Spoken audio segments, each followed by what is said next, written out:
好啦，第11題，咁咧呢條題目咧就係叫你做一個describe 翻嗰個 single transformation，係 map 翻嗰個 shape A 去 B。嗱，搞清楚係 A 去 B，唔好搞錯。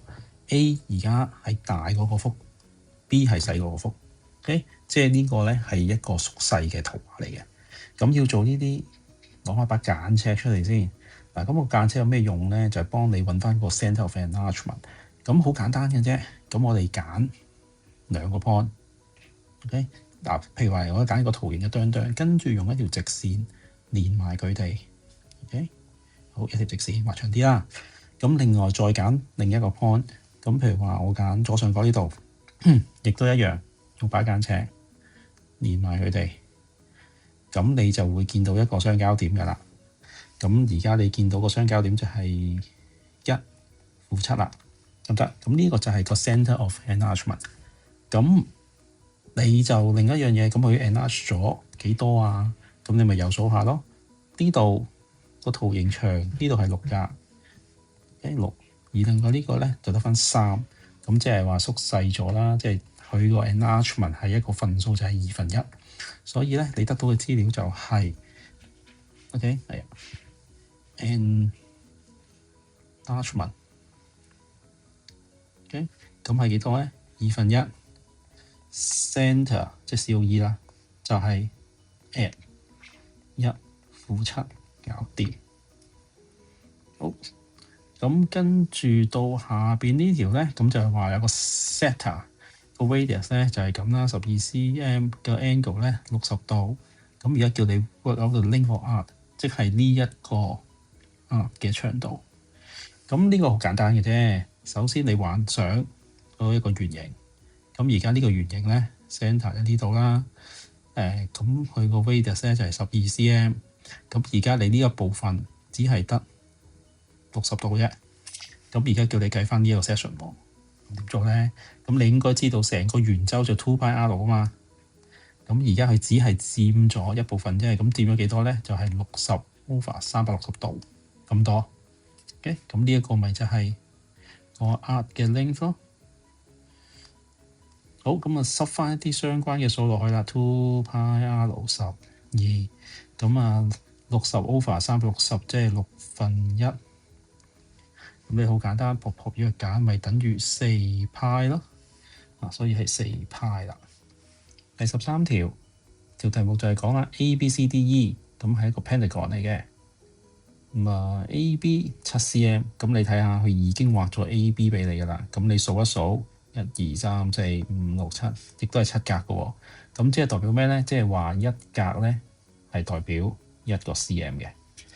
咁你跟住就根據下邊啲提示咧，就畫埋其他剩餘嘅部分出嚟啦。第一個提示 BC 係6cm， 咁即係6格咁長啦。但係我哋唔知佢向邊個方向噶嘛。好，再睇埋下一個提示，睇下幫唔幫到手啦。AB 同埋 BC 咧係 perpendicular 嘅，咁即係冇得揀啦，一定係呢個方向啦。6 OK， 咁嚟到呢度咧，呢個就係 C 嚟嘅。OK， 完成。跟住啦 ，AB 同埋 DC 咧，佢係 equal and parallel 嘅，咁即係話佢哋呢條 DC 係平衡於 AB， 即係都係垂直噶啦，而個長度亦都係7嘅，咁咪淨係得呢個選擇咯。咁呢個就係 D 啦。好啦，跟住啦，個 area 咧係54個 cm square。OK， 咁暫時未夠嘅資料佢畫。跟住啦，去到第5個點就話 Pentagon 咧係 exactly one line of symmetry。咁即係話你冇得揀啦，嗰個圖形一定喺呢條虛線上邊係左右對稱嘅。咁即係話呢點最後嘅 E 就係喺呢條紅線嘅上邊，但係我哋唔知啊。咁呢個咧就同嗰個 area 有關係啦。嗱，咁我哋好簡單要計一計數咯。而家我哋暫時睇 OK。ABCD 呢個長方形究竟佢面積係幾多咧？咁就係6×7啦，咁就42個 cm square。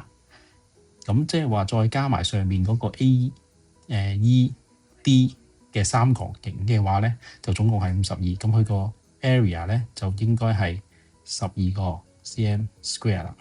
咁因為個底啊就係個 A.D 嚟噶嘛，個 A.D 就已經有6格啦。OK 6，咁三角形嘅面積咁就係底乘高除二嘛。咁個高係幾多？除翻個2先至會等於翻12咧。咁當然你又好容易計到係4格啦。咁於是乎你咪就數翻咯，由呢度開始，呢個係個底嚟嘅，1格、2格、3格、4格，所以嗰個 E 就應該係喺呢點啦。跟住你將佢連翻埋，咁咪搞掂咯。第14條啦。題目就係話4個 chocolate bar 咧，加3個 mint 咧就4磅7。另外5個 chocolate 再加1個 mint 咧就4磅5。咁而家叫你 work out 個 cost of 呢兩樣嘢。咁呢個我自己就中意用 simultaneous equation 去做嘅。咁咧，但係咧就要話清楚俾人哋聽，你做緊啲乜嘢啊？咁例如呢度你首先話俾佢聽，我要叻一啲嘢啦。譬如話我叻呢個C 做 chocolate 啦，B 嗰個 chocolate bar 嘅 cost。OK，咁就呢個 M 就係嗰個咩啫？OK，咁呢度4個 C 加3個 mint 就係等於4.7啦。嗱，呢條 equation 1。第二條咧就係5個 chocolate 再加1個 M 咧就係4磅5。OK，第二條好啦。咁喺呢個情況咧都冇乜幾多選擇㗎啦，都唔會快咗好多嘅，要相減。好啦，咁我哋就用翻最原始方法啦。咁如果 from 2咧，咁我哋知道 M 就係等於4.5減翻5個 C， 我呢條叫做3啦，名嚟嘅啫。跟住我再將佢咧塞翻入去 1 嗰度，OK， 好典型嘅做法啦。咁就4C 加3個 M 就變咗做4.5減5個 C 等於4.7。OK， 但係呢啲數咧係煩嘅啫，其實難度唔高嘅。你加減乘除唔好做錯就得㗎啦。咁呢度我哋繼續做落去啦。咁我哋呢度就寫得詳細少少啦，拆埋俾你睇。OK， 咁4個 C 再加3乘4.5，即係13.5啦。就再減3。嗱，記得啊，呢個3係要乘晒呢兩個數㗎，所以後邊係減3×5=15個 C 等於4.7嘅。跟住將 unknown 就擺埋一邊。咁而家明顯啦，就將佢掉過去右手邊啦。不過我就抄翻去左手邊咁解嘅啫。咁就11個 C 等於8.8啦。咁 C 就係等於就等於0.8啦。咁當你有個 C 嘅時候咧，就非常簡單啦。咁就塞翻入去我哋頭先嘅第3條呢度。OK， 塞翻現第3條，咁就 M 等於4.5減翻5乘0.8，咁即係減翻4啦。咁即係 M 係等於0.5啦。跟住做完啦。C chocolate bar 嘅價錢就係0.8，俾翻個單位佢有個 cost 㗎。咁嗰個 mint 咧就係0.5咯。好，第15題啦。咁呢度問緊你咧210究竟係喺邊兩個 consecutive integers 之間？咁冇啊，睇下你熟唔熟啦。咁13嘅就169嘛，係啊，13就169啦。OK， 14嘅就196啦，15就225啦。咁咪喺14同15之間咯。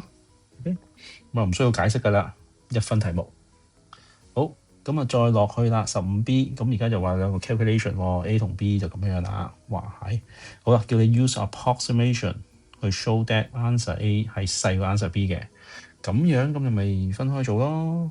而家 approximation A 就大概等於咁1.92啦。咁我哋梗係用去做啦，2嘅7次方再加6.9嘅3次，6.9我哋改用7啦嘅3次方，咁係幾多啊？ OK，二嘅七次方，咁就二嘅五次方係32，64再乘就128啦。OK，再加77，49，49再乘49就再乘呢個7，咁啊97，63，74，28，343啦。OK，跟住再將呢兩個數加埋，咁就係471啦。OK，咁跟住再做埋 B 咯。